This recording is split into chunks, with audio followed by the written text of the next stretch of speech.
welcome to Boss Up. I am Nicole Jones, the host of this show, and here at Boss Up, we talk about starting, grow, and sustain your business. Today, I have a special guest with me. He is a serial entrepreneur, has multiple businesses throughout Atlanta, and today we just want to discuss how do you manage, grow, and sustain multiple businesses in your business. So, Lance, welcome to the show. Thank you. Thank you. Nice to be here.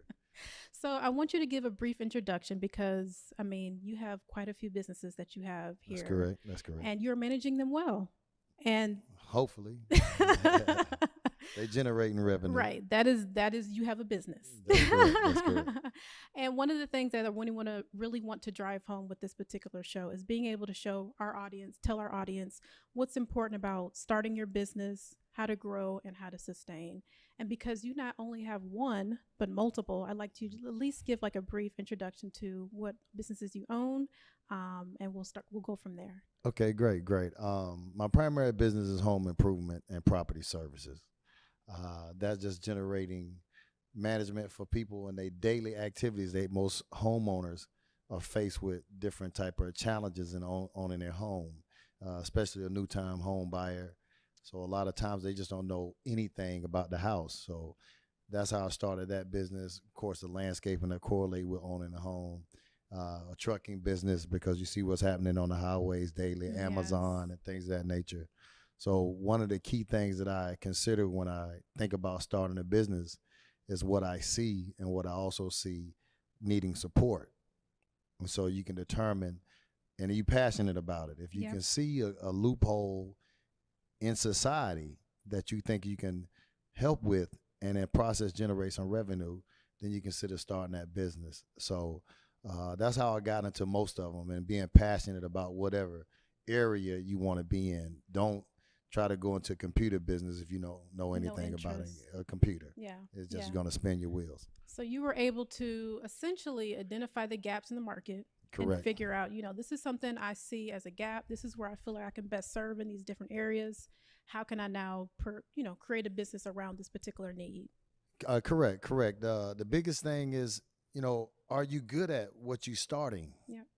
A lot of people have numerous ideas on starting a business, but are you good at it? Yeah. Do you have a support system?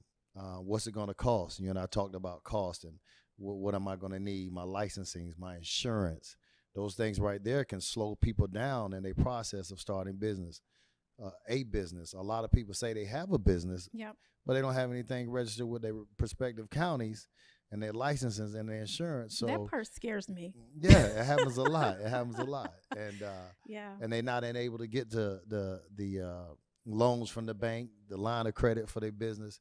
So it's a process that people need to understand, Yeah. and they can find that type of information on Google, and they can contact you, and we'll share that with them on the process of actually starting a business correctly. Correct. Yeah, Correct. so No, that's awesome. That's great feedback. One, I do want to take it a step back because Okay.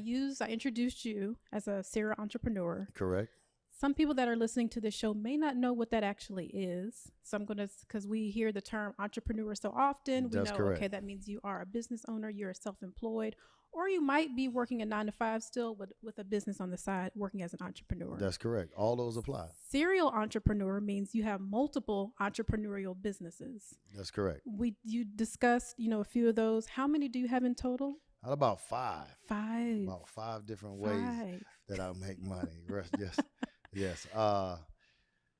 When you describe them, you start off, again, I start off with the home improvement. So that's one.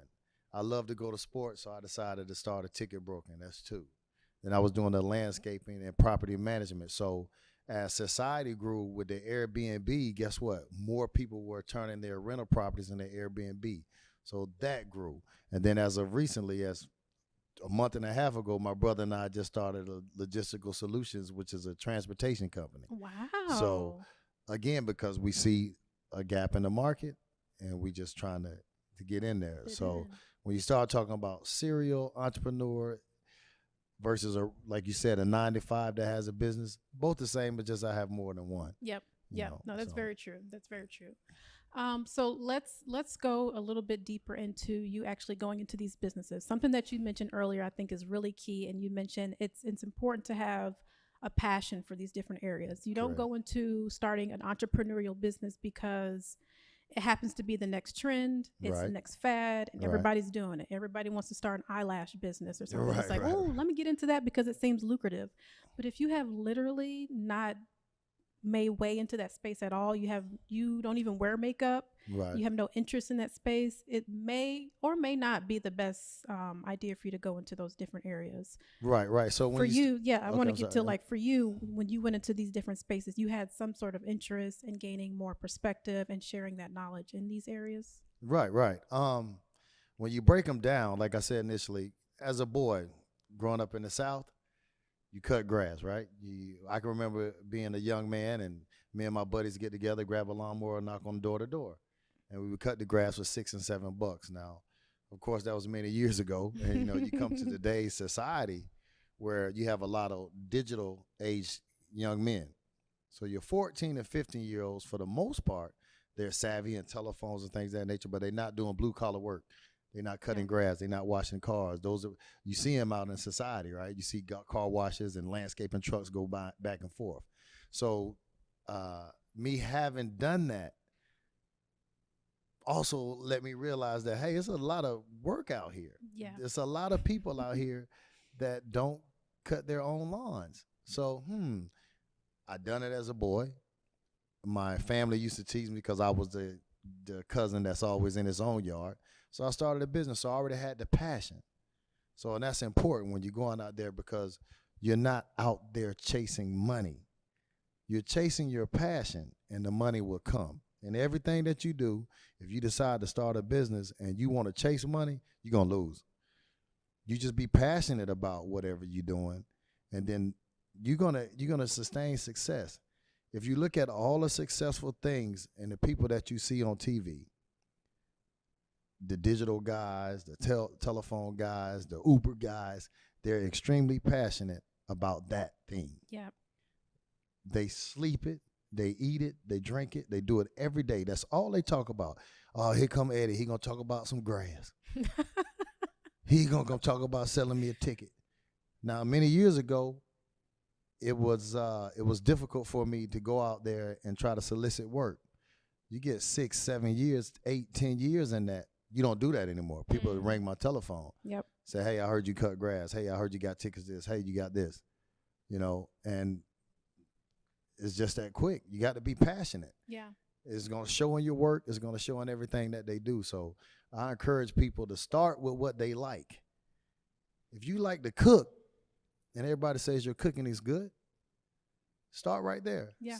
And I do your agree. research. I love Research too. Do your research and know what you're doing. I love that. I love that, because there might be some people who are watching today who are in that boat where they're saying, I know I want to be an entrepreneur, but I literally have no idea where to start. Right. And so tapping into those passions, tapping into those natural gifts and natural abilities that you have. Right. This is something I talk with my friends and family about all the time. Like, if there's something that your friends naturally go to you and gravitate to you about, that might be your natural gift, and where you can then flourish and turn that into a lucrative business. Absolutely. So it's very key, very important to understand what is it that you innately enjoy, and then turn that into a profitable opportunity, given that you want to go into entrepreneurial space. So, yeah, I mean, that's very true. I like helping people. That's why I get my kick at. I can tell you a story. When I first initially started my landscaping company, me and a guy named Williams, EJ is what we call him, and we would be riding around, and we were going through a low-class income neighborhood, and a lady stopped us, and her yard was really distressing. She was like, "Can you cut our grass?" And I was like, that was more or less really like $100 yard. And she was like, I don't have any money. Can you cut out? Can you help me out? I looked at Will and I said, you know what, Will, let's just do it. So we just cut her grass, and we just told her to give her what she could. She gave us like $10 or $15, but we attained more money in spirit than we did with tangible cash, because when we left, she was happy. Yep. And then of course your blessings are going to follow Yes. follow that pattern. But true to business form, that's a great passionate story, but in some cases it's not something that I would advise in a business capacity. because I spent money to do that. Yep. But Yep. I also have a ratio that allows me to know exactly how much money I was going to spend in that Yes. yard. So other than paying Will, I probably broke even. So I didn't make any profit. I broke even. When you start going in the red, then you have to understand what decision you're making. So to be more focused, having a passion and wanting to make people happy. Some people want to change the world. They want to make things easier for people. That's kind of like a starting point. It's going to keep you going in the lulls of your business because you're going to face those.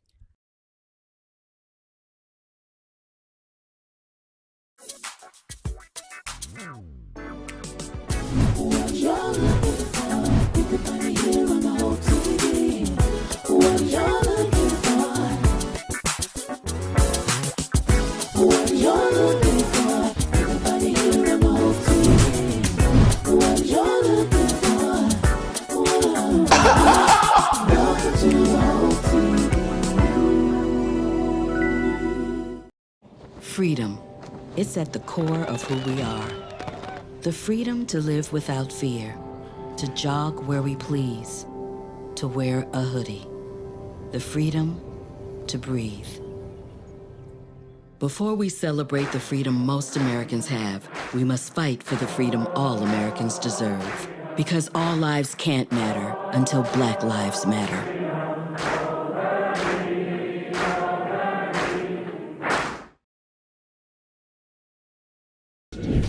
Well, look, you might not be popular, but my favorite character is Celestial because One of the quotes that I wrote down in the book that kind of stood out to me was, "Love is the enemy of sound judgment." She seemed like a very needy woman. And I can't even respect Andre because how do you prey on your friend's wife while he's incarcerated? Like, I just can't get with that. And maybe I got too invested in the book,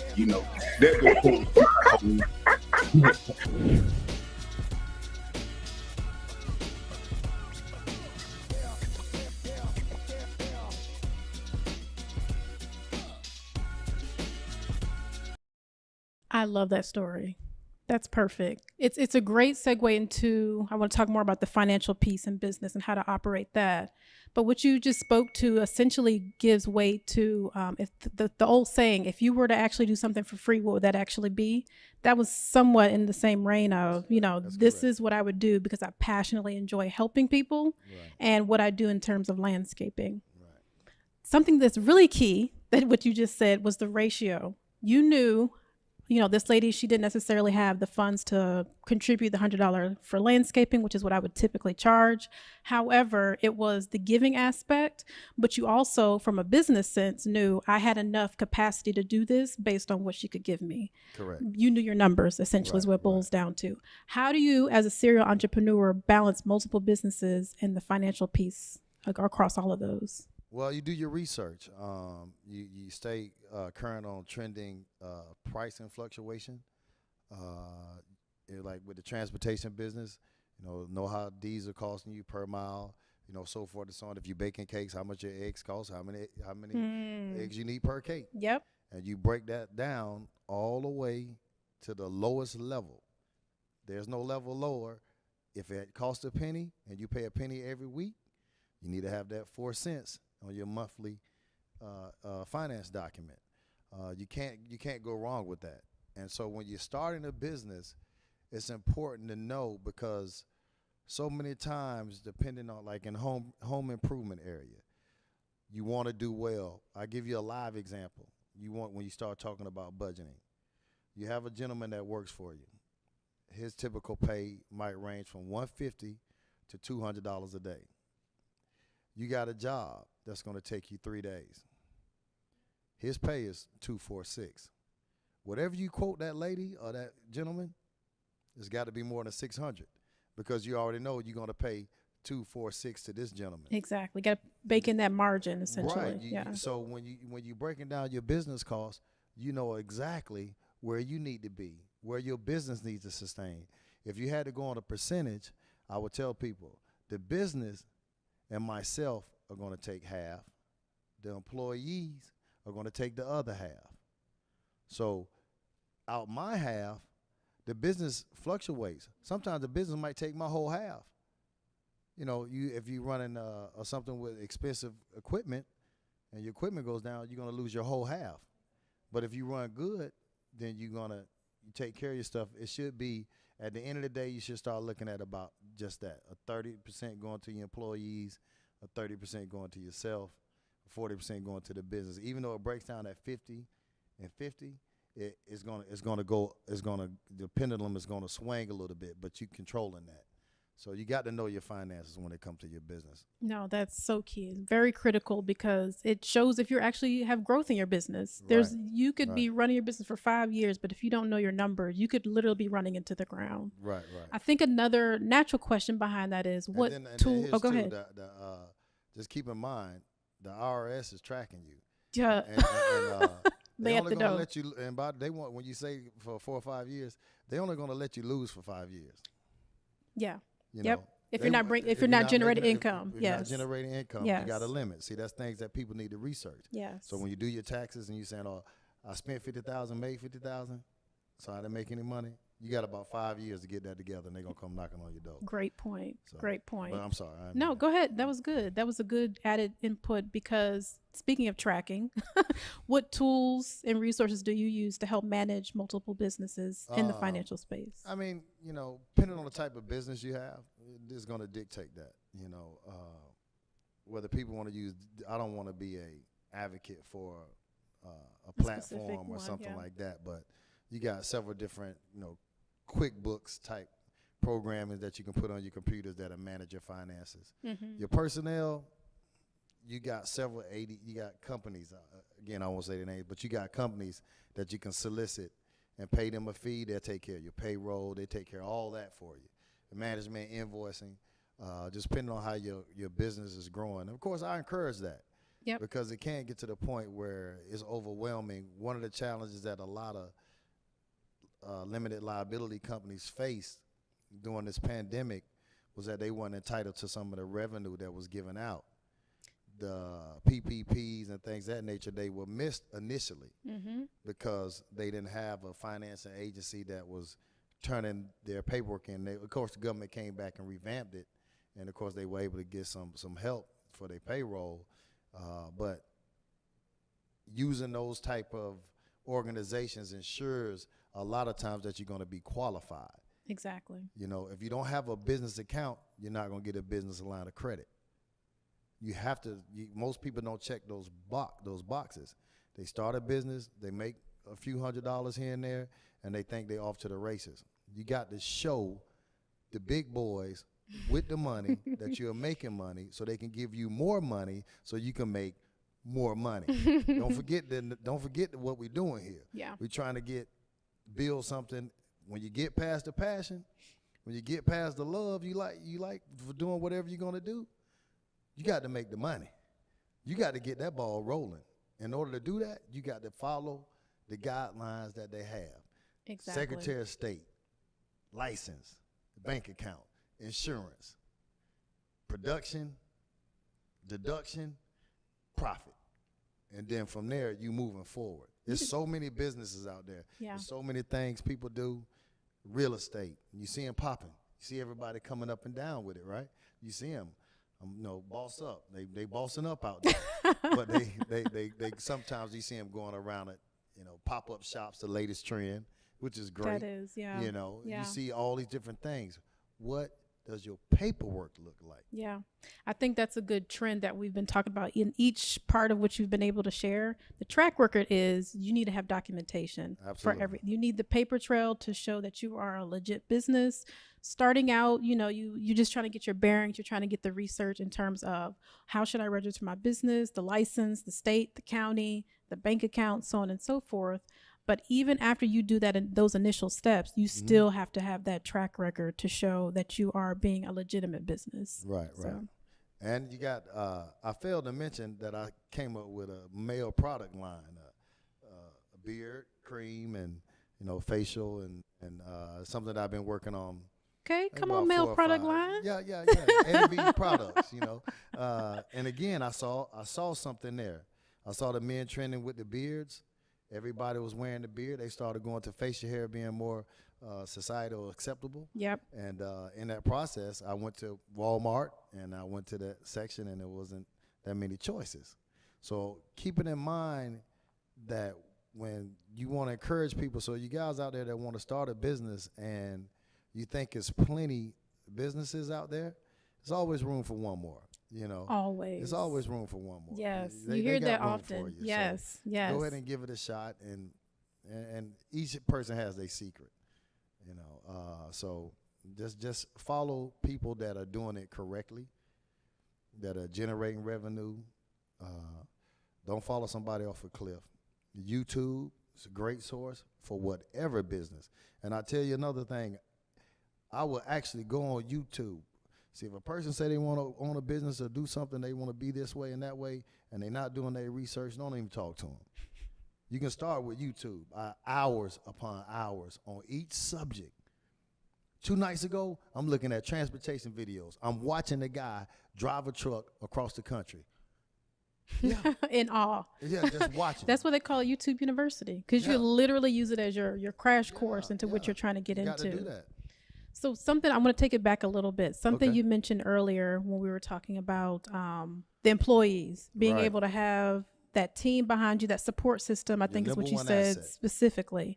How did you begin to band together the support Okay. system across your business? Because I think there's one thing to want to start a business, get that situated and set that foundation. Then the second part is, who is it that I can trust to help me in building and growing this business? How did you go about doing that? Okay, well, the truth of the matter is that's always ongoing.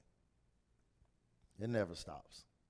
You get immune to it. You get a shell that you're defensive to. Just trust, and you start pulling in your baby. To help people out, I would give you this: you're never going to find yourself. Your right hand man, your CEO, whoever you identify, he's never going to be you, because he's not the owner of the company. You're the owner of the company. So that decreases your expectations. Also keeps you alert that no matter who I hire, they're not going to do it like I will. So you're a little bit more lenient, but more alert. He's not going to go the extra mile. Everything's serious. To him, you lose a customer cutting grass. Oh, I just lost $50.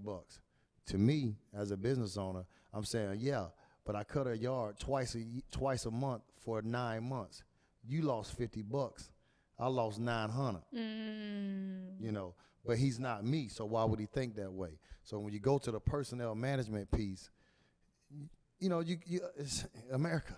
It's up and down. You know, you have a guy, he here, next week he gone. You don't linger on it too much. What you focus on is the treatment of those people. You try to treat them fair, no favoritism and things of that nature, and they are your number one asset. I've had jobs when I had a team in place. I want to say at my height, I probably had about 14 guys. I had a phone book, 14 guys I can call in there. Not at one time where we was doing a mall or a large property, I would have as many as 14 people out there. Wow. So that's not it's not hard. They know what their job is. You start appointing guys, and you always have a right hand. Like to this day, I have a right hand man. He's gonna do everything I say, make sure everything he knows the cost. He's kind of knows that he's privy to all the information I am, and it costs me a little bit more. But trust is not, you know, you're gonna have to pay for that trust. Give him something to lose. That's my advice as well. You know, you paying a guy minimum, he's not gonna be trustworthy. Family, husbands and wives, they great secretaries. When you start off, whether male, you know, whoever owned the business, somebody can do your paperwork when you're starting. Sons and daughters, support system, aunts, uncles, grandmother, grandfather, friends. Hey, I'm baking cakes. Everybody order a cake. Tell somebody, and then that person tells somebody. Right. And, you know, right. so personnel, marketing, all that goes hand in hand. But depending on your business, you hire them as you need them.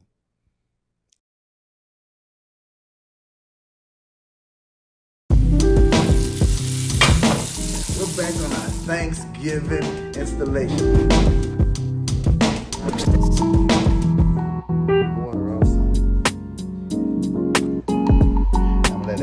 to a boil.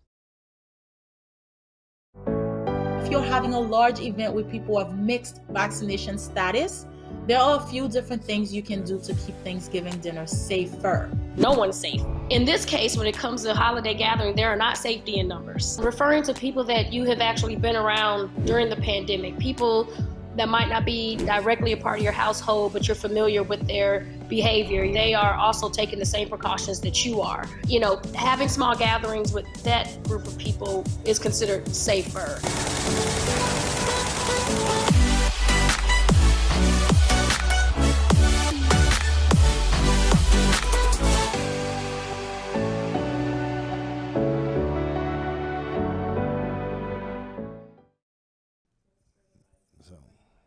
I think the key point that I took away from that was just to be fair, Right. because you want these people for the long haul, to be there for quite some time. There's not a lot of turnover in your business, so you want to treat them.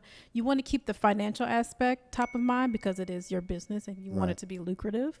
But however, you want to also know that this is a human to human interaction. These are people they're not just robots working for me. These are people who have lives, they have families, so I want to treat them as such. So I know if I'm able to connect with them in that way, they're in it with me for the long haul, considering they don't want to move up to different opportunities. Well, yeah, that's an accurate statement. Depending on the businesses that we have, let's just talk about some of the common business that we see in urban America. We see hair salons, barbershops, car washes, mechanic shops, tire shops that are owned by us. When I've learned that me having a guy long term is probably unlikely, and I've accepted that. But also what role I've placed is I want him to start his own. I love that. So keep in mind that my right-hand man, he might make 40 to 45 or maybe even a 50,000 a year. But that's capping me out as the money as I generate. He's putting me, I'm paying him out. You're the boss. So it's like, hey, this is where at 55 I can replace you. So you kind of grooming them to a point that if they have a go-getter attitude, keep that in mind as well too. If they have a go-getter attitude, then you want to make sure you have given him the tools to start a business. And I've done that. So I've got guys that run their own trucks and things of that nature, and they call me up. Hey, I'm in a jam. Come get me out of the jam. Or I might call them up. I'm in a jam. Where you at? Because you had a relationship and you gave him mentorship. Even though he's not your right hand anymore, he's out there and he's established his own business. And that's what you want to do. You don't, especially in our community, smaller businesses, it's very difficult. If we all fortunate, depending on the business you grow. Yes. Again, the type of business, know what your business can do. Hair. I got a cousin, Ebony. Shout out Ebony Chanel. She's doing really good. She's doing really, really well. She's over 6 figures. Wow. And she's not even 30. Congratulations. She does hair. So does she need a large? She's giving it in, shipping it out. But does her dad's my uncle? But does my uncle get packages in the mail every once in a while? He got to take them to the post office? Absolutely. Your family can be your support. So And those are the different type of things. We are African Americans and us good folk, we are not recognizing the revenue that doing a business can generate for your household. Whether it be just that, whether it be baking cakes, whether it be doing small things. $100 a week, $5,200 a year. That's how much extra. You do that twice, they're gonna bump you up a tax bracket. You make 10 more thousand this year than you made last year, you're gonna go up a tax bracket. Yep. Now, what can you come up with to do that? If people had that attitude, we would start to catapult. That's an entrepreneur, though, right? That's a serious entrepreneur. That's how he thinks. Like everybody should think the same way. Why you don't have a business? I actually was going to pinpoint on that because you mentioned you had to have that goal-getter mindset. Right. It's a mentality. Being an entrepreneur is not just a buzzword. You have to be mentally there, physically there, and like be present in that moment to understand this is what I actually need to contribute to my business, to my community, to my employees in order for this to be successful. So I think that's super key. And I love that you use the word grooming when it comes to actually nurturing the people who are on your team, because that is super critical. It's very important because that's what you want. That's how I envision, as I onboard people into my business, that to be able to do that. Yeah, that's what we all want. Okay. So I think I would encourage people to just get out there and try, be motivated. Do your research, save your money, also be careful that, I was just telling a friend of mine that she does eyelashes and makeup. And as the pandemic hit, her business slowed down. So sometimes you're fortunate enough to have, I hate certain words. I don't like entrepreneur as a word, like I don't like hustle. Okay, I like entrepreneur better than I like hustle. Of course, they have great. You're not educated, you're a hustler. You get more sophisticated, become an entrepreneur. So I was just telling her, sometimes a hustle, the term using like those smaller businesses, get you over the hump when you have a normal job. That's your side job. Yep. And sometimes it can fluctuate. So a piece of advice for the people that really want to start, if you work at a business, a company, and you want to start your business, make sure before you jump off the cliff that once might be seen successful, that was really just doing it. You got a 500 guarantee coming in, and now you got a 200. Be careful. Yep. Just be careful. But it's also a great way to increase your lifestyle. I'm not saying that your business is going to be in everybody's house, nothing like that. I'm not saying that you're going to fail either, but it's your lifestyle change. It's being able to take your kids, get them something on Christmas, take them to Disney World once a year. That's all you're trying to do initially. Okay. We'll talk about getting to the big bucks on another episode, but initially you're generating positive revenue and you get happy and motivated, and you're fulfilling your internal dreams. Entrepreneurship. I love it. A guy who really, really wants to make business and make a little revenue. That's a real entrepreneur. It's not hard for him. It might be hard for somebody else, but not him. He gonna go do whatever. I love it, Lance. Thank you. You left the people with some advice. Like, that's homework for everybody who's at home, able to take that advice from Lance. I appreciate you being here, being so open with all your business, your advice, your tips. I think this is something that people can really take home with them, use as homework. Think about, how does that now apply to my business? How does that apply to me actually being an entrepreneur? Right. And what does that look like? What are some things that I had not considered? So thank you. I appreciate you being here. Thank you guys for watching Boss Up, and stay tuned for the next episode.